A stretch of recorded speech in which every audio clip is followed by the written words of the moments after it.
Video भी एक example video है जिसमें 3 अलग नियम एक साथ लगाकर देखने की कोशिश की गई है। सबसे पहले दशाफल रहस्य कि दशाओं का क्या और कैसे प्रभाव देखने में आता है, ये बात समझने की कोशिश की। दूसरा, इसमें एक विशेष बात है कि जेल जाने का योग कैसे बनता है, उस पर भी विचार किया गया। तीसरा, 64वें नवांश की स्थिति क्या है, वो किस तरह देखना चाहिए, कैसे इंप्लीमेंट होता है, ये भी एक विषय है। और एक और विषय इसमें रखा गया भावात भावम, जो हमारा विषय चल ही रहा है। तो तीनों तरीके से इस बात को समझने की कोशिश की है कि क्या कुंडली का हर एक पैटर्न कोई साइन देता है, और जब एक साथ 2-3 साइन आते हैं तो जबरदस्त कंफर्मेशन होता है उस घटना या दुर्घटना का।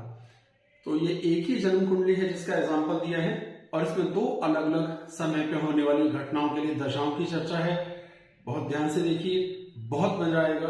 बहुत ही अच्छे से समझाने के लिए ऐसे ऐसे एग्जाम्पल मैं ढूंढ के निकालता हूं कि आपको उसका आनंद प्राप्त हो। वीडियो देखें और उसका आनंद महसूस करें।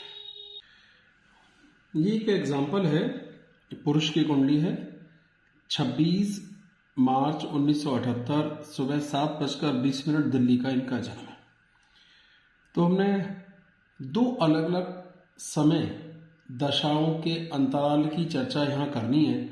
पहली है राहु की दशा में चंद्र की अंतरदशा में बुध, दूसरी है शनि की महादशा में केतु की अंतरदशा में, यानी शनि केतु, शनि राहु चंद्र बुध, इस पर विचार कर रहे हैं।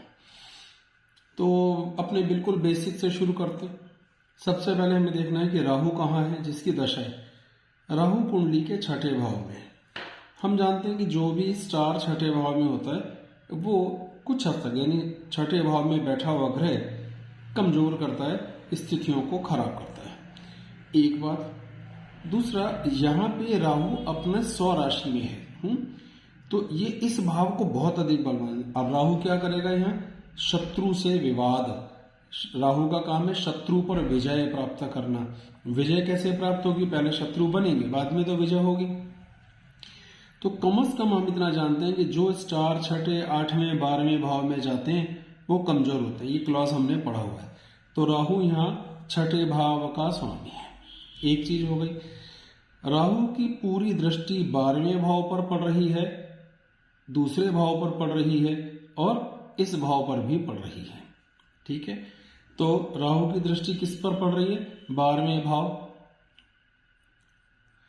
और दूसरे भाव और 10वें भाव। यानी राहु यहां बैठकर इस भाव को भी प्रभावित कर रहा है, इस भाव को भी प्रभावित कर रहा है, इस भाव को भी प्रभावित कर रहा है। राहु किसके साथ बैठा है? चंद्र। तो राहु की स्थिति किसके साथ है? चंद्र के साथ। राहु किन ग्रहों पर दृष्टि डाला है? सूर्य, बुध, शुक्र।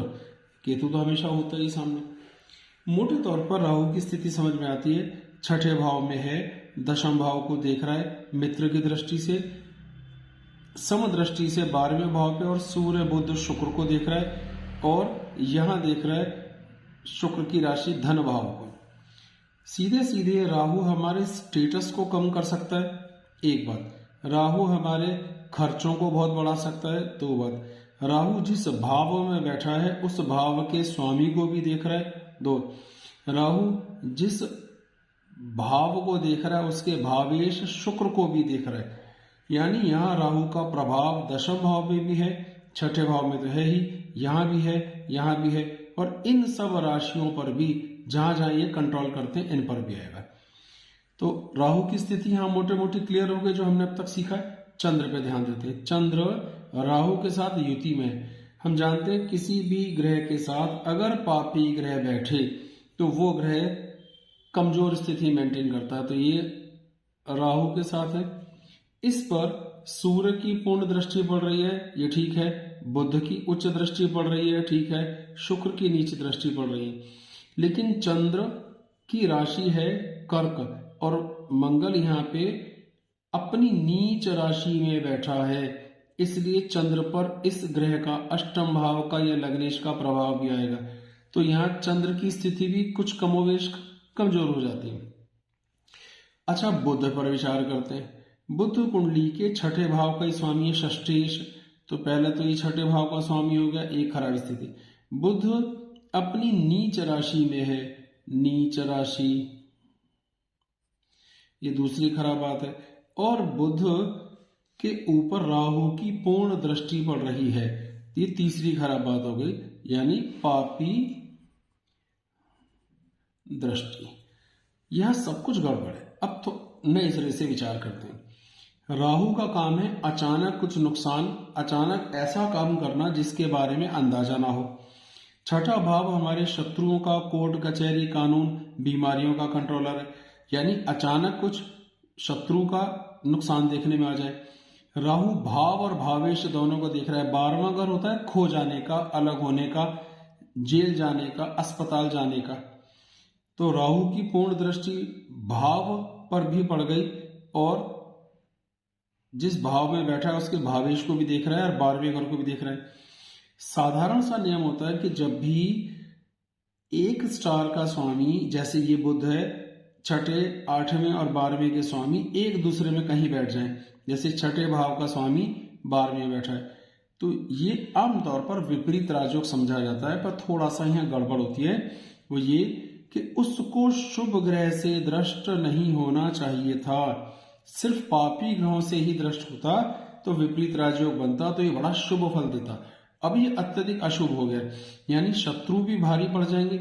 सूर्य गवर्नमेंट है, कानून है, और शुक्र यहाँ 2 मारक भावों का स्वामी है, अपनी उच्च राशि में बैठा है, तो अत्यधिक खर्च हो सकता है, दूर जा सकते हैं, शत्रु का नुकसान हो सकता है, तकलीफ देखने में आ सकती है। तो अब स्थिति है कि राहु के अंदर, चंद्र के अंदर, बुध में इनकी ऊपर मर्डर का केस लगा और जेल चले गए और पूरे 4 साल तक बेल भी नहीं हुई। तो ये स्थितियां हैं। अगर हम डेट के हिसाब से बात करते हैं तो लगभग 10 अक्टूबर 1998, 10 अक्टूबर 1998 के ये टाइम है जितनी चर्चा की। तो हमने दशाओं से मोटा मोटा क्या समझा कि जब भी ऐसी स्थिति आएगी तो बहुत दिक्कत हो सकती है। और राहु का अगर कोई लेना, बड़े ध्यान से समझिए, राहु का लेना देना छठे, 8वें, 12वें भाव से हो या 12वें भाव के स्वामी से हो, तो राहु और 12वें भाव को जोड़ दें और कोई खराब परिस्थिति भी आ रही हो तो ये भी जेल जाने की जबरदस्त गुंजाइश है। योग 100% नहीं है, पर गुंजाइश है इसमें, और भी बहुत चीजें होती। हमने एक दशा को चर्चा कर ली। अच्छा, इसी दशाओं को थोड़ी सी बाल्की खाल निकाल के ढूंढते हैं कि इसमें और क्या स्थिति है। अगर हम ध्यान से देखेंगे तो राहु की दशा छठे घर में, छठे घर का स्वामी है बुध, और बुध की प्रत्यंतर दशा चली तो ये सब कुछ हुआ। एक बात, नवांश कुंडली से जैसे लग्न है तो लग्न से चौथा भाव, नवांश कुंडली में भी लग्न से चौथा देखेंगे, कर्क 4 नंबर की राशि का स्वामी है चंद्र, तो इसको कहते हैं 64वां नवांश, 64th नवांश। जिस भाव का 64वां नवांश देखना है, ठीक कुंडली के उसी भाव में जाके उससे चौथे भाव में आ जाइए। जो वहां राशि का स्वामी बैठेगा उस राशि को 64वां नवांश कहते हैं, जो मृत्यु समान कष्ट देने में सक्षम है। मृत्यु भी हो सकती है अगर कुछ और कंडीशंस भी हो, लेकिन मृत्यु समान कष्ट तो है। जेल चले गए, मान सम्मान की हानि हुई, धन की हानि हुई, घर से अलग हुए, परिवार से अलग हुए, अब इससे ज्यादा मान हानि क्या होगी। कुंडली में चंद्र इस भाव का स्वामी होकर कमजोर है सुख के हिसाब से। अब ध्यान से देखिए, सुख घटे, चौथे घर से सुख देखना है, चौथा घर, चौथे घर से चौथा घर ये वाला, इसका स्वामी चंद्र छठे घर में, इसका स्वामी 12वें। हम का नियम पकड़ते हैं, चौथे भाव से सुख देखा, चौथे भाव का स्वामी चंद्र, चंद्र बैठा है कुंडली के छठे भाव में, कमजोर हो गया, राहु से पीड़ित है, कमजोर हो गया। चौथे से चौथा 7 नंबर का स्वामी होता है शुक्र, कुंडली के 12वें घर में चला गया और मारक भाव का स्वामी भी। तो जब भाव और भावेश यानी भावात भावन के हिसाब से कुंडली में चौथा और 7वें दोनों की स्थितियां खराब होंगी तो सुखों की गड़बड़ जरूर आएगी, और उसमें या तो चंद्र का कोई ना कोई रोल होगा या शुक्र का रोल होगा। यहां दोनों किसी न किसी रूप में आ गए। चलिए एक और दशा पे विचार करते हैं। शनि की महादशा में केतु की अंतरदशा में शनि। शनि इस कुंडली में इन दो भावों का स्वामी है और शनि लग्न का मित्र नहीं है। शनि यहां बैठे हैं और शनि की यहां पूर्ण दृष्टि है। यहां तक समझ आए? तो शनि की दशा हमने ध्यान से इस बात को देखा। तो शनि यहां 11वें घर और 10वें घर का स्वामी है। अभी तक तो सब ठीक दिखता है, ओके। केतु की बात करते हैं। केतु 12वें भाव में बैठा है, तो ये खराब सिचुएशन है। अब ये खराब। अब देखिए, समझना यहां है कि सिर्फ दशाओं से देखें तो ये बात समझ में नहीं आई, कहीं भी कोई ऐसी दिक्कत नहीं दिखती। लेकिन इसी दौरान अगर हम सप्तम भाव पे एक बार विचार करें, पहले 64वां नवांश लेते हैं। दशाएं तो ठीक हैं, जैसे ध्यान से देखो तो शनि से 8वें में केतु, केतु से 6ठे घर में ये, तो शनि से केतु जो है 8वें घर में है, यहां से ये 6ठे घर में।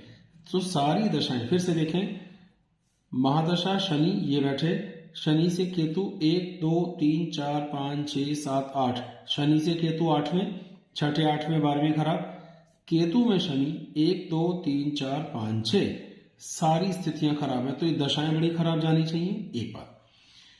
अब 64वें नवांश पे जाते हैं। 7वां घर जीवन साथी का है, तो ये 7वां घर हुआ और इससे चौथा 1 2 3 4 मकर राशि यानी शनि। तो शनि यहां पर जीवन साथी का 64वां नवांश बनेगा। शनि की ही ये दशा चल रही थी, शनि की प्रत्यंतर दशा। तो 64वें नवांश से ये तय हुआ, इस समय के अंतराल में इनकी पत्नी की मृत्यु हो गई और डेट थी ये 10 अक्टूबर 2022। इस डेट को इनकी पत्नी की मृत्यु हुई। तो अब उसके लिए हमें क्या चाहिए था? सिर्फ 64वां नवांश भी देखें तो 7वें भाव से चौथा शनि, यानी जब भी शनि की दशाएं अंतर दशाएं होंगी, कोई और खराब स्थिति होगी तो जीवन साथी को तकलीफ होगी। एक भावात भाव हम देखें, सप्तम भाव जो हमारे लिए, अब भावात भाव हम कौन सा देखना है? 7वां और 1, 7 से 1। 7 नंबर का स्वामी है शुक्र, जो अपने से 6ठे घर में बैठा है, खराब। 6ठे 8वें 12वें जो गया खराब। और लगन का स्वामी केंद्र में बैठा है पर अपनी नीच राशि में है। दोनों स्थितियां यहाँ थोड़ी सी खराब है, यानी जन्म से भी मोटे तौर पर यह तय था कि वैवाहिक जीवन में कुछ सुखों की कमी संभव है। तो सुख की कमी हमने पहले चर्चा ले ली, वैवाहिक जीवन की हमने चर्चा ले ली, दशाओं को भी समझने का हमने प्रयास करा। तो इस कुंडली में दो हमने दशाओं की चर्चा करी, राहु में चंद्र में बुध, इस दौरान ये जेल गए। शनि में केतु में शनि, इस समय अंतराल में इनकी पत्नी की मृत्यु हुई।